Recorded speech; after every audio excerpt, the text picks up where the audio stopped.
सावधान, मां लक्ष्मी ने स्वयं कहा है, अगर घर की ये 5 चीज किसी को दे दी जाए तो धन संपत्ति ही नहीं, सुख शांति भी सदा के लिए छिन जाएगी। क्या आप जानते हैं, आपके घर की 5 साधारण चीजें ही आपकी किस्मत तय करती है। मां लक्ष्मी ने चेतावनी दी है, गलती से भी इन्हें दान कर दिया तो घर में आ जाएगी भयंकर गरीबी। बहुत समय पहले प्राचीन भारत के एक छोटे से नगर विशालपुर में एक साधु का आश्रम था। वहां दूर दूर से लोग आकर आध्यात्मिक शिक्षा प्राप्त करते थे। नगरवासी साधु को आचार्य देव कहते थे, क्योंकि वे केवल भिक्षा लेकर जीवन व्यतीत नहीं करते थे, बल्कि लोगों को सही जीवन जीने की राह भी दिखाते थे। विशालपुर नगर समृद्ध था, लोगों के घर धन धान्य गहनों और रत्नों से भरे रहते थे। नगरवासी मानते थे कि यह सब माता लक्ष्मी की कृपा से ही है। नगर के बीचों बीच माता लक्ष्मी का एक भव्य मंदिर था। रोज शाम को वहां दीपक जलाए जाते, घंटियों की ध्वनि गूंजती और पूरा वातावरण श्री ह्रीं श्री महालक्ष्मी नमः के मंत्रों से पवित्र हो जाता। लेकिन एक परिवार ऐसा भी था जो नगर में सबसे समृद्ध होने के बावजूद धीरे धीरे कंगाल होने की ओर बढ़ रहा था। ये परिवार था वसुदेव जी का। वसुदेव जी नगर के सबसे बड़े व्यापारी थे।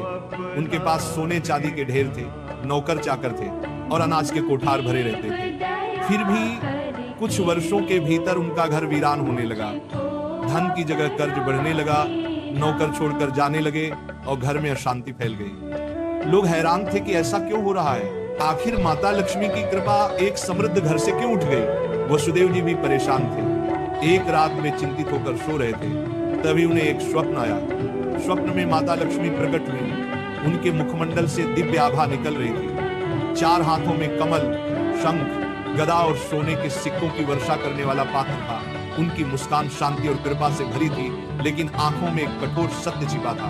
माता बोली, वसुदेव तुम दुखी क्यों हो? क्या तुम्हें याद नहीं कि धन की रक्षा करना भी एक तपस्या है?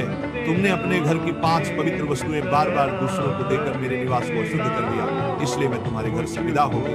वसुदेव ने हाथ जोड़कर कहा, माँ मुझे क्षमा करें, कृपया मुझे बताइए कि वे 5 वस्तुएं कौन सी हैं जिन्हें देने से घर में गरीबी आती है। माता ने कहा, ये रहस्य मैं बताऊंगी, परंतु ध्यान रहे ये केवल तुम्हारे लिए नहीं बल्कि पूरे नगर और संसार के लिए शिक्षा है। 5 वस्तुएं कभी भूलकर भी घर से बाहर नहीं देनी चाहिए, क्योंकि ये वस्तुएं मेरे निवास की जड़ें हैं। इन्हें खोने से घर निर्धन और अपवित्र हो जाता है। इतना कहकर माता अदृश्य हो गई। वसुदेव घबरा कर उठ गए। उनका शरीर पसीने से तरबतर था। अगले दिन वे भागते हुए आचार्य देव के आश्रम पहुंचे और सारी घटना सुनाई। आचार्य देव ने शांत होकर कहा, वसुदेव ये कोई साधारण सपना नहीं है, ये स्वयं लक्ष्मी का आदेश है। अब तुम्हें धैर्य रखना होगा। माता लक्ष्मी ने जो 5 रहस्य बताए हैं उन्हें समझने के लिए तुम्हें एक आध्यात्मिक यात्रा करनी होगी, तभी तुम्हें सच्चा उत्तर मिलेगा। और इस प्रकार यात्रा शुरू हुई। वसुदेव ने अपनी पत्नी सुभद्रा और बेटे माधव के साथ नगर छोड़ दिया और आचार्य देव के आदेश पर हिमालय की ओर प्रस्थान किया। रास्ते में उन्हें तरह तरह की घटनाएं घटी। एक गांव में उन्होंने देखा कि एक महिला अपने घर का चूल्हे की राख दूसरों को दे रही। वसुदेव को तुरंत माता लक्ष्मी की बात याद आई। क्या राख की भी उनमें से एक वस्तु है? उन्होंने महिला से पूछा, बहन तुम ये राख क्यों बांट रहे हो? महिला ने कहा, महाराज लोग मानते हैं कि राख खेत में डालने से फसल अच्छी होती है। वसुदेव ने सोचा, लेकिन ये तो गलती है। चूल्हे की राख घर के भोजन और अग्नि का प्रतीक है, इसे बाहर देने से घर की उन्नति रुक जाती है। यात्रा आगे बढ़ी। वसुदेव, सुभद्रा और माधव पहाड़ों की कठिन राह से गुजर रहे थे। एक रात में एक आश्रम पहुंचे। वहां एक वृद्ध साध्वी ध्यान में लीन थी। साध्वी ने वसुदेव को देखकर मुस्कुराते हुए कहा, तुम्हें लक्ष्मी माता के 5 रहस्य जानने हैं ना? ध्यान से सुनो। ये पहली वस्तु है चूल्हे की राख, इसे किसी को मत दो, ये घर की लक्ष्मी को बाहर कर देती है। वसुदेव ने प्रणाम किया और रहस्य को याद कर लिया। दूसरे दिन वे आगे बढ़े। एक गांव में देखा कि लोग अपने घर से झाड़ू निकालकर दूसरों को दे रहे। वसुदेव ने आश्चर्य से पूछा, तुम लोग ऐसा क्यों करते हो? एक युवक बोला, हम मानते हैं कि पुराना झाड़ू देने से दरिद्रता चली जाती है। लेकिन तभी आकाश में गड़गड़ाहट हुई, जैसे स्वयं माता लक्ष्मी बोल रही हो, मूर्खों, झाड़ू लक्ष्मी का निवास है। ये घर की स्वच्छता और समृद्धि का प्रतीक है। इसे बाहर देने से लक्ष्मी घर से चली जाती है। वसुदेव को दूसरी वस्तु का भी रहस्य मिल गया, झाड़ू। तीसरा रहस्य उन्हें एक कुटिया में मिला। वहां एक वृद्ध साधक बैठे थे। उनके सामने दीपक जल रहा था। साधक ने कहा, बेटा घर का जलता हुआ दीपक या उससे जली हुई लौ कभी किसी को मत दो। ये घर की ज्योति और आयु का प्रतीक है। इसे देने से सुख शांति चली जाती है। वसुदेव ने तीसरी वस्तु भी जान ली। आगे चलते चलते वे एक गांव पहुंचे। वहां एक परिवार ने अपने घर का नमक पड़ोसियों को उधार दिया। उसी रात उस परिवार के यहाँ कलह मच गई। साध्वी ने समझाया, नमक रिश्तों की मिठास और स्थिरता का प्रतीक है। घर का नमक देना लक्ष्मी को अपमानित करना है। अब वसुदेव को चौथी वस्तु भी मिल गई, नमक। अंततः हिमालय के पास एक गुफा में तप करते एक योगी ने अंतिम रहस्य बताया। योगी बोले, वसुदेव, पांचवी वस्तु है कपड़े का कोना या पल्लू। महिलाएं अक्सर पुराने कपड़े का पल्लू काट कर दे देती हैं, लेकिन यही स्त्री की लक्ष्मी और घर की मर्यादा का प्रतीक है। इसे देना घर के भाग्य को काटना है। अब पांचों वस्तुएं स्पष्ट थीं। पहला, चूल्हे की राख। दूसरा, झाड़ू। तीसरा, जलता दीपक। चौथा, नमक। पांचवा, कपड़े का कोना। वसुदेव ने कृतज्ञ होकर योगी को प्रणाम किया। अब पांचों रहस्यों को जानकर वसुदेव अपनी पत्नी सुभद्रा और पुत्र माधव के साथ नगर की ओर लौटने लगे। रास्ते भर वे मन ही मन माता लक्ष्मी के उपदेशों को दोहराते रहे। नगर पहुंचते ही उन्होंने सबसे पहले आचार्य देव के चरणों में प्रणाम किया और पूरी यात्रा का वर्णन किया। आचार्य देव ने मुस्कुराकर कहा, वसुदेव, तुम्हें अब सच्चा ज्ञान मिल गया है।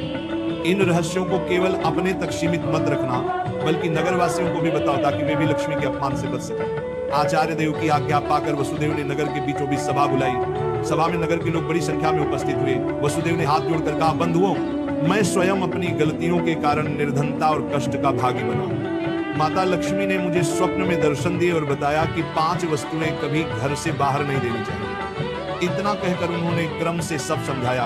पहली वस्तु है चूल्हे की राख, दूसरी झाड़ू, तीसरी जलता दीपक, चौथी नमक और 5वीं कपड़े का कोना। लोगों ने आश्चर्य और श्रद्धा से यह बातें सुनी। तभी आकाश में एक दिव्य प्रकाश फैला और माता लक्ष्मी स्वयं प्रकट हुई। उनके प्रकट होते ही वातावरण में सुगंध फैल गई। मंदिरों की घंटियां अपने आप बज उठी और लोग भाव विभोर होकर उनके चरणों में झुक गए। माता बोली, वसुदेव ने जो कहा वह सत्य है। तुम सब जान लो कि ये 5 वस्तुएं मेरे निवास की जड़ हैं। जो इन्हें बाहर देता है वह अपने ही घर से मुझे विदा करता है। ये कहते ही माता ने वसुदेव के घर की ओर हाथ उठाया और देखते ही देखते उनके घर में फिर से समृद्धि लौट आई। कोठार भर गए, नौकर लौट आए और पूरे घर में शांति का वास हो गया। नगर के लोग ये चमत्कार देखकर स्तब्ध रह गए और माता लक्ष्मी की जयकारे करने लगे। नगर में अब ये शिक्षा फैल गई कि कोई भी व्यक्ति घर की 5 वस्तुएं बाहर न दे। लोग अपने घरों में सावधानी रखने लगे। पहले जो लोग अंधविश्वास में पड़कर झाड़ू, राख, नमक या दीपक दूसरों को दे देते थे, उन्होंने ये सब बंद कर दिया। नगर में धीरे धीरे हर घर में समृद्धि लौटने लगी। लोग समझ गए कि लक्ष्मी केवल सोने, चांदी या धन में ही नहीं, बल्कि घर की पवित्रता, भोजन, स्वच्छता और मर्यादा में भी रहती है। वसुदेव अब नगर में आदर्श बन गए। वे धनवान तो थे ही, पर अब उन्होंने अपने धन को धर्म और सेवा में लगाना शुरू किया। उन्होंने गरीबों के लिए अन्न क्षेत्र बनवाया, परंतु घर की 5 वस्तुएं देने से हमेशा इनकार करते हैं। जो भी उनसे ये चीजें मांगता वह विनम्रता से कह देते, भाई ये माता लक्ष्मी की मर्यादा है, इन्हें देने से मेरे ही नहीं तुम्हारे घर की भी समृद्धि घट जाएगी। लोगों ने भी इस शिक्षा को हृदय से स्वीकार कर लिया। समय बीतने पर नगर विशालपुर दूर दूर तक प्रसिद्ध हुआ कि वहां न तो कोई निर्धन रहता है और न ही किसी के घर में कलह होती है। ये सब केवल माता लक्ष्मी की शिक्षा का परिणाम था। माता लक्ष्मी समय समय पर नगर में आकर वसुदेव को आशीर्वाद देती और नगर वासियों को याद दिलाती कि लक्ष्मी केवल धन की देवी नहीं, बल्कि संतुलन, संयम और मर्यादा की शक्ति है। अंततः वसुदेव के जीवन की सबसे बड़ी सीख यही बनी कि लक्ष्मी की कृपा केवल मेहनत से ही नहीं, बल्कि मर्यादा के पालन से भी प्राप्त होती है। माता लक्ष्मी केवल धन संपत्ति की देवी नहीं, बल्कि वे पवित्रता, मर्यादा और संतुलन की शक्ति है। घर की समृद्धि बनाए रखने के लिए मेहनत और सदाचार के साथ साथ मर्यादा का पालन भी आवश्यक है। चूल्हे की राख, झाड़ू, जलता दीपक, नमक और कपड़े का कोना, ये 5 चीजें लक्ष्मी का निवास मानी जाती हैं। इन्हें घर से बाहर देने का